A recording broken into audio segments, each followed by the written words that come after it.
The grandson of Andrew Lester, the 84-year-old Kansas City, Missouri man, accused of shooting 16-year-old Ralph Yarl for simply knocking on his door, says his grandpa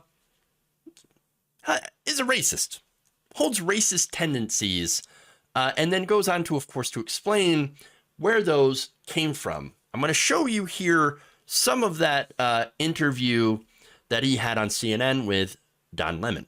Take a look. I believe he holds racist tendencies and beliefs. Why do you say that? He's just a stock American Christian male. It's older, that's just how they are.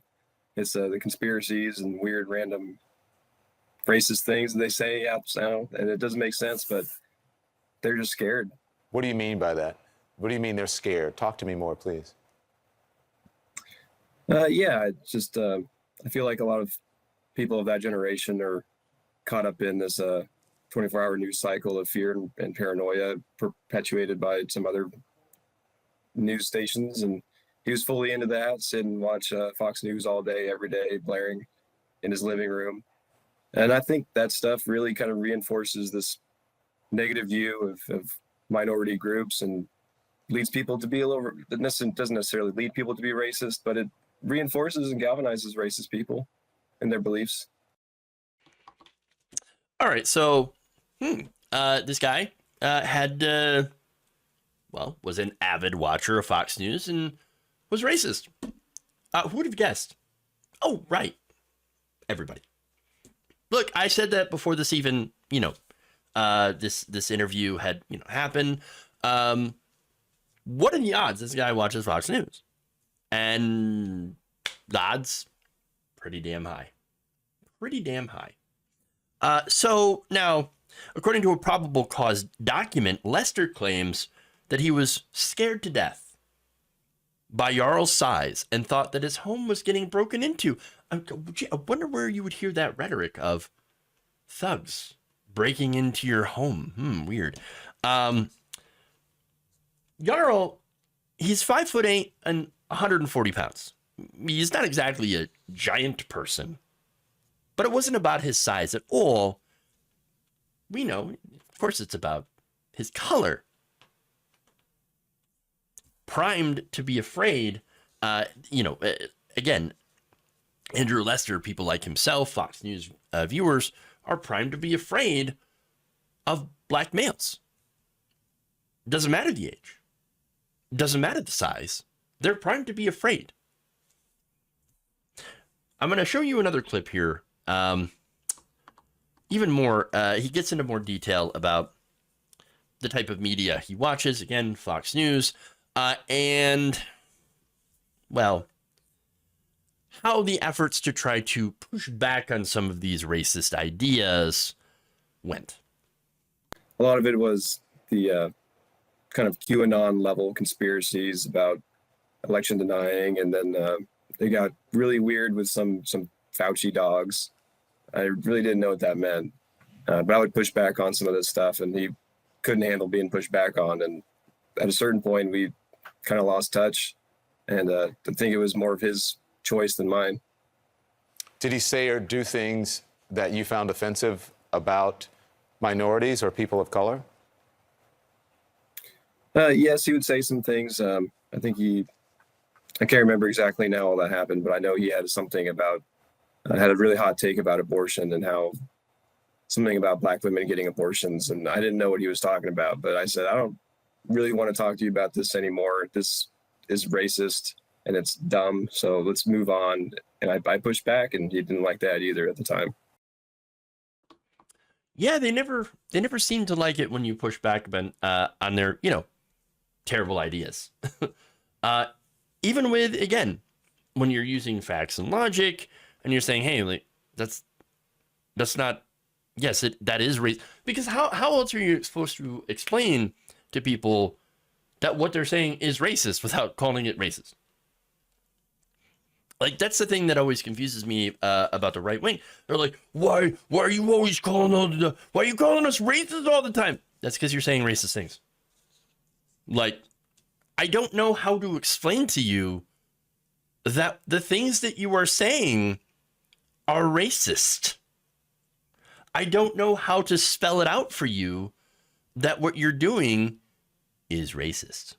I don't, maybe maybe that's not something that I possess as a skill, you know, to be the racist whisperer and to let them know and to try to attempt to get past all the programming that they see on a constant basis, on a daily basis about Antifa and BLM. They're coming to your door. They're going to come and loot. They're going to loot your house. They're going to rape your wife. They're going to do all these terrible things to you. So you got to get your gun. You got to get your gun. You got to protect yourself. You see, this is the Second Amendment, you see, is for your home defense, but it's also to fight against tyranny.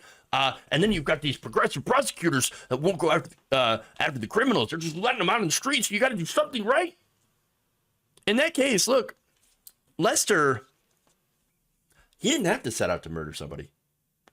He didn't have to leave his house to go, you know, on a rampage. One unlucky person who just happened to go to the wrong house and to knock on his door. That was enough.